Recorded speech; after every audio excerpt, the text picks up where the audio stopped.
Guys, nobody really loves spending any more money than they have to on something. And especially at a time when the economy is, so tight, so constricted. Everybody's pinching their pennies. So I got a list of about 8 budget bottles, the best budget bottles on shelves today. Let's go ahead and roll that intro.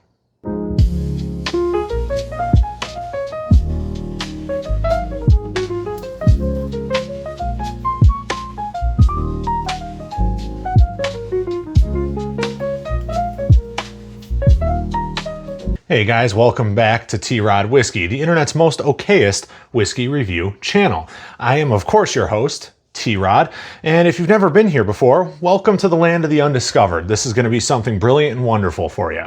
If you have been here before, you'll know that everything I just said was mostly bullshit. But either way, we are going to talk about some budget bourbons today. I have a child. I know a lot of you guys out there have children, or at the very least, spouses who like to shop. And with Christmas right around the corner, everything is getting more and more expensive. The economy's in this weird spot where groceries are just hugely expensive. So we're trying to make our dollar stretch as far as we can without giving up on our hobbies. It is what it is. So we're going to go through this list. We'll talk a little about each one. And if you stick around to the end, you're going to get the prize. You're going to find out the mystery pour that's in my Glen. All right, and guys, these are in no particular order, but the approximate price point we're calling a budget bottle these days is $30. So most of these are available for $30 or under. Easy enough, right? Try to keep up. The first one, and again, in no particular order, this one, T.W. Samuel's Bottled in Bond. This is a 175, so almost 2 liters of bourbon for $24, and it's bottled in bond. Now, what makes me really sad about this one is the only place I've ever seen it is in Kentucky. They do not sell it here in Michigan, which is a huge, huge bummer because I actually really like this pour. I don't go to it as often as I should because there's 1,000 other bottles down here, but this one it's pretty darn good. For a daily drinker, you could do a heck of a lot worse. For the price point, you could do a heck of a lot worse, and you likely have. So yeah, T.W. Samuel's Bottled in Bond. If you see this one, give it a shot. All right, an unpopular choice. This one's about $18 here in Michigan. This is the very old Barton 90 proof. Now, I know what some of you are thinking. Oh, Barton has the 1792 small batch. Well, this one is a full $10 more and 3.7 proof points higher, but I actually prefer the very old Barton over the 1792, although that is another good choice. This has just those rich, caramely, classical bourbon notes. It's cheap, it's available. I've taken this thing to parties and people are like, oh my God, what is this? It's so good, it's so good. Everybody looks past it because it doesn't have some flashy label. Barton isn't one of the huge big name brands right now. It doesn't have the cool finishing series or barrel finishes or anything wild like that. It's just really well done, really crafted bourbon. It's got a little bit of an older style bottle, a little bit of an older style label, but you know what? Sometimes the old things are the best things. So if it's not broke, don't mess with it, right? Very old Barton, the 90 proof. Do not buy the 86. You'll have a bad time. Okay. The only rye that made this list. Jack Daniel's Bonded Rye.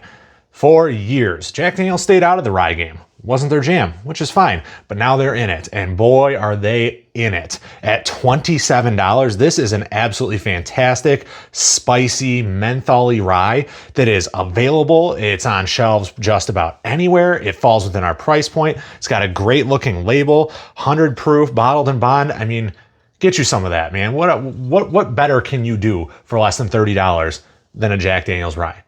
I'll tell you, not much.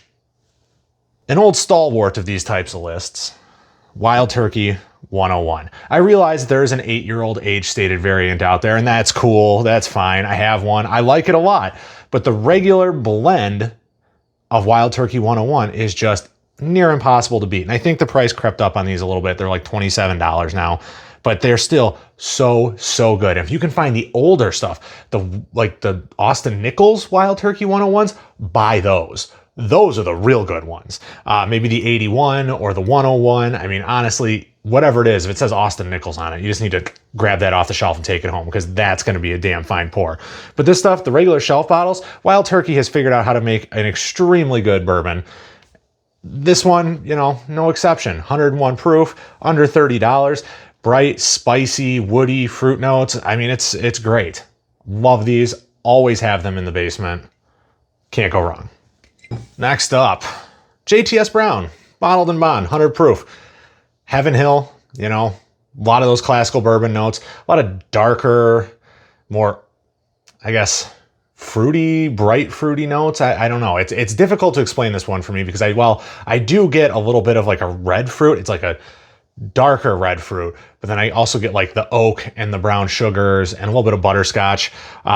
This is also not sold in Michigan, which is a drag. Heaven Hill, if you could do something about that. These need to come to Michigan because they are muy delicioso. Grande excelente. Yeah. Just really, really good bottles. And every time I go to Kentucky, I have to grab one or two. This one is not open because I just killed the other one a couple weeks ago and have not broken into it yet. It's been a little over a year since I've been to Kentucky, so I have not been able to restock. And these are impossible to find in Ohio. So yeah, JTS Brown, but the bottled and bond. The regular JTS Brown is swill. Stay away from that one. Okay, the sister bottle to JTS Brown, JW Dant. Also a Heaven Hill product. Has a little bit more of that nut funk that Heaven Hill is kind of renowned for, but it does have a cooler label. I will say that. I do appreciate the JW Dant label a little bit more. I don't know if it's because it's white or what it is. Also bottled and bond. I mean, and again, like $22, really cheap, really available. However, also not available here in Michigan, so near impossible for me to get my hands on. And it's really kind of a drag. It's bumming me out. So again, Heaven Hill, if you could get those two labels into Michigan, I think there's a bunch of people here that would really appreciate that. Okay. Had to have something from Buffalo Trace, and actually the last two bottles are. Sorry. Benchmark Full Proof. People call it the Stag Junior Junior. Or now that Stag Junior is not a thing, it's just a Stag. So this would be the Stag Junior now. I don't really know how that works. And I don't really care. You know, these are typically only about 4 years old, but they're 125 proof. It is the same mash bill as Stag. So, I mean, you're kind of getting roundabouts, kind of the same overall flavor characteristics. They're just not nearly as nuanced or refined or delightful.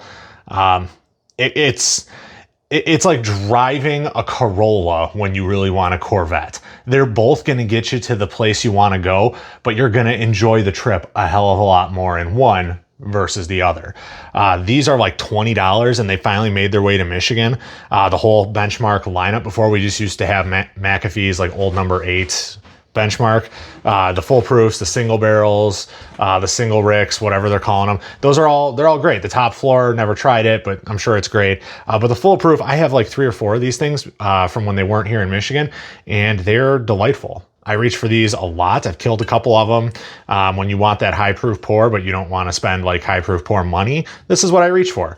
So Benchmark full proof, that gets my vote, but the single barrel is also very good. Last on this list,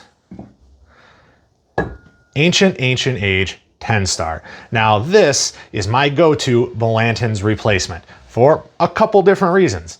A, it also comes from Buffalo Trace. B, it uses the exact same mash bill as Blanton's. Blanton's is 93 proof, this is 90. Blanton's is a single barrel, this is a blend. But Blanton's is also $80 and near unobtainium to find on the shelves most of the time, while these are $26.99 and fairly plentiful, fairly easy to find if you know where to look. This one, I did have somebody make me a little topper with their 3D printer. Kind of looks cool. It's supposed to be kind of like a play on the Blanton's toppers, but I think it looks neat. I have a shelf full of these things because when it was hard to find, I made sure I stocked up. Now, you can buy the 1 liter bottles for like not much. Like the 1 liter bottles are also very, very cheap. And I got a couple of those too. But you know, it's got to be the 10-star. The regular Ancient Age is just not very good. It's low proof, it's bland, it tastes washed out, but whatever. That's it, guys. That's all the budget pours that I have. And well, if you've made it this far, congratulations. And I'm sure you're waiting to find out what the mystery pour is, right? Because why wouldn't you be? So, Michter's small batch bourbon. Now, this one in some circles is going to fall into the budget category. I did not have it on this list because for being an entry-level expression, it's actually kind of expensive at around $46, $47, and it's 91.4 proof.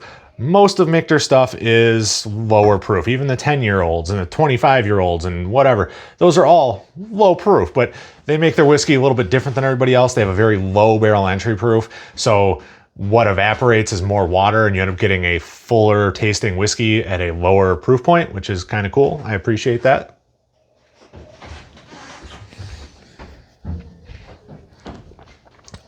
Woody, caramely, a little bit of baking spice in there.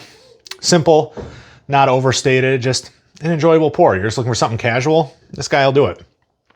And it's cheap, just not cheap enough for this list. But I digress. That's all I got, guys. That's really the only thing I have to say about this on any kind of real level. So until next time, make sure you're hitting that subscribe button, and cheers.